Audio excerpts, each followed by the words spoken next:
What's up, guys? All right. So I decided to crack the seal on the Masami kit. Um, I don't really know why. I just kind of felt like kind of tinkering with it a little bit, I guess. Um, and there was, still a lot of talk about the lack of rear toe and stuff in the back. And so I was just kind of curious about, because there was always talk about how, like, the 89 car was the B2 and the 91 car was the B4. And you can kind of tell in a way. And when I was building Daniel's car, when it got time to do the shocks, it just got to I just had this feeling like if I just threw my B2 setup in it, it'd probably work pretty well.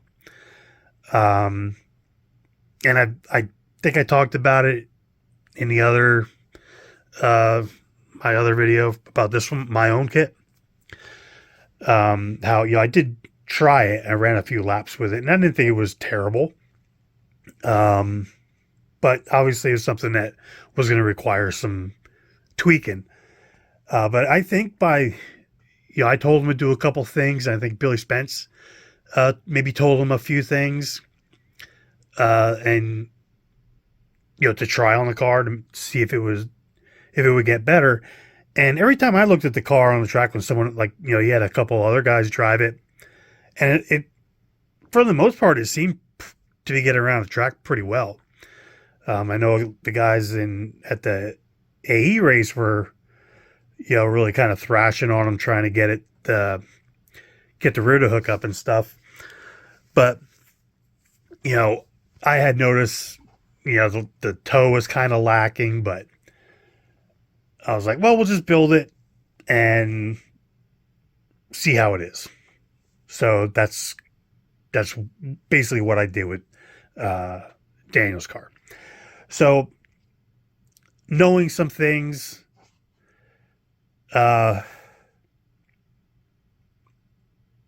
from his build, and then how his car was on track, and then with the things that the guys at the AE race were going through, I've kind of figured on mine, I was going to automatically start with the longer camber links in the back.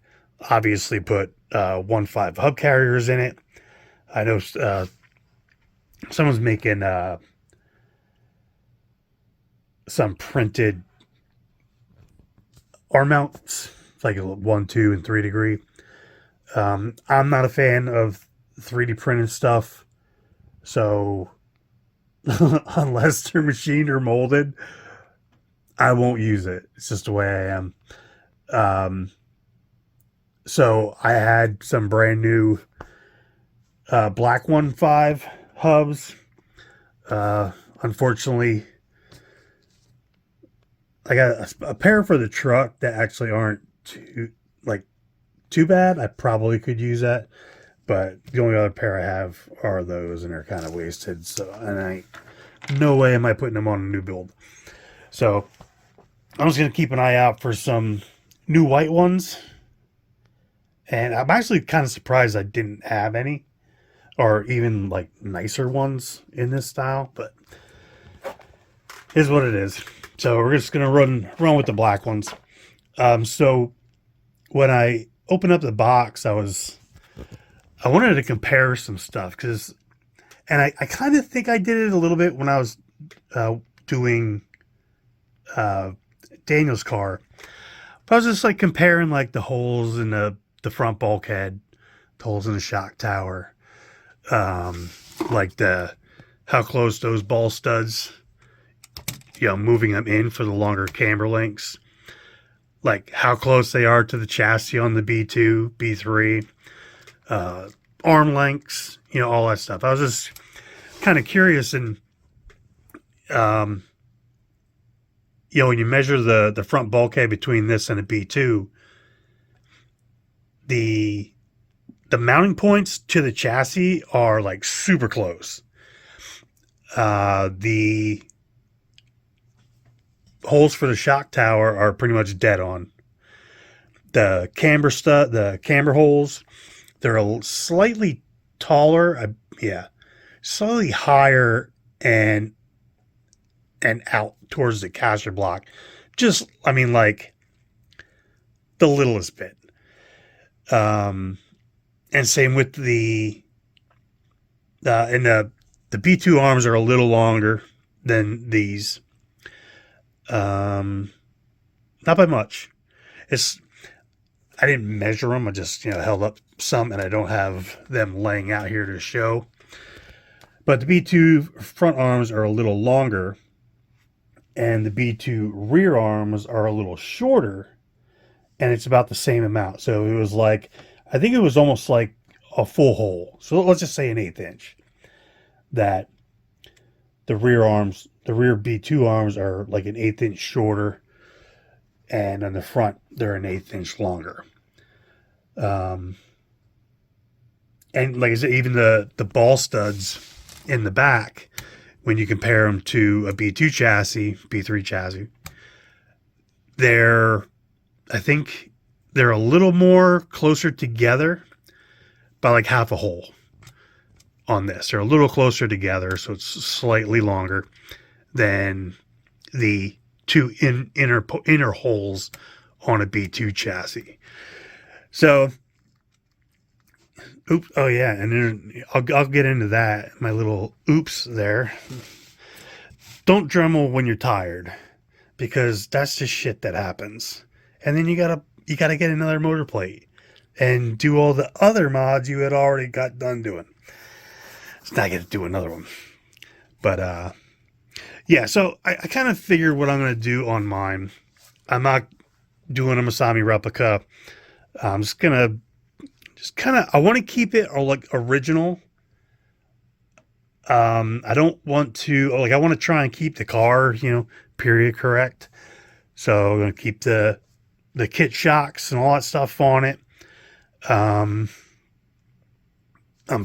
don't like these ball cups, so I'm going to grab some of the Fan RC cups. I got to, and a lot of guys are, putting different turnbuckles and stuff on. So with using the longer or the inner holes there, I need to get some longer turnbuckles. So the ones for the camber links in the front, I'd have to cut a little bit off, but I can use them in the back. So I'm going to try hitting someone up. If, they're not using their kit turnbuckles, I could use a pair of the front camber ones on the back here. So, like I said, I'm gonna try and keep it like the kit, but do kind of make it more like Masami's car, actually.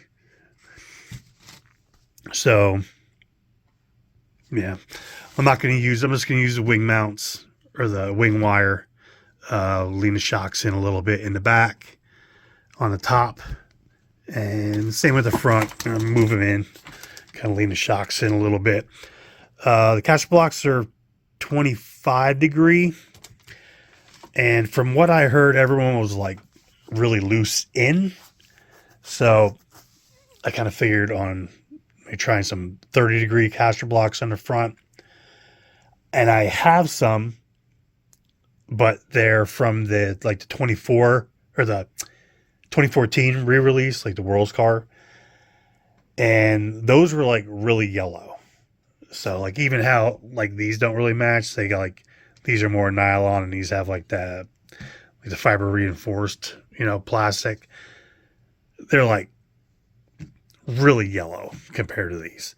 So I don't like it. So I don't want to use them on here. So I gotta get some 30 degree caster blocks to put on this. What else did I do? Oh, so I got this from Jeff at Factory Works. So he sent me one of his Factory Works bell cranks, and I'm sure at some point it will get put. I will put it on here or on this, but for now I just wanted to run the stock one. So I did chopped it like Masami did, And his car is the only one that, anyone has really seen with the body off. So, who knows if they all did? I have no idea. You would kind of think so. But I also moved the ball stud in. Because, this is how Masami's car was. Oops. That's how Masami's car was. And I think in the instructions, when it's telling you to, when you're doing the install of the bell crank, it's telling you to put the ball stud in the outer hole. But the next picture, or when it comes time to put the steering turnbuckles on, the hole is on the inner one. And that's kind of one reason why a lot of guys are saying the steering turnbuckle is too long. It's because that ball stud needs to get moved in. So, another issue with the manual. Seems to be a problem on every one of them anymore, in some way, shape, or form. So yeah, other than that, I'm kind of on my way. I'm gonna try and keep it. I'm still gonna set it up like my B2. I'm gonna take some of the, because I don't really know where I'm gonna race this. I kind of thought maybe it'd be cool to have it done for the North Carolina race, but I really don't see it happening. So, and I'm not going to rush it to do it. So, I have a feeling that the next time I would even have a chance to run this, we'll have to see what kind of races pop up next year. But I would say at least probably the Vintage Nats at Adrenaline in September. But I already got a car planned for that. So we'll just get it done. And I'll find somewhere to race it eventually. Or even just, get some laps on it. But I'm probably going to go with the B2 setup like I did in Daniel's car. I'm going to leave it. I'll do the shocks exactly the same as I did on his car. With same amount of limiters to limit the droop, the truck springs in the front, and then kind of go from there. Yeah, so it'll have the 3 degrees of toe in the back, 30-degree caster blocks, and yeah, I guess that's pretty much it. The only other thing I did was Dr. Mosfet had done a video, the startup of his, and he had said something about there was only a socket cap 440 in there holding the tower on, and with flexing and stuff like that. So he put a washer behind it, and I had some of those countersunk washers. So I put 2 of those on. To spread the surface area out a little bit, since it's only the two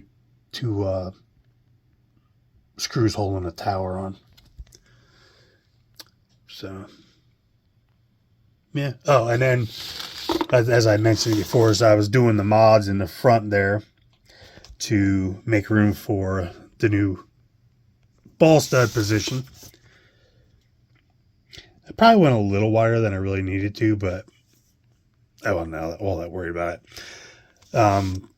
But with the Moto Obscura, it's basically the same thing you got to do to the Moto Obscura B2 prototype kit, where you got to notch the motor plate because the ball studs are in farther, right?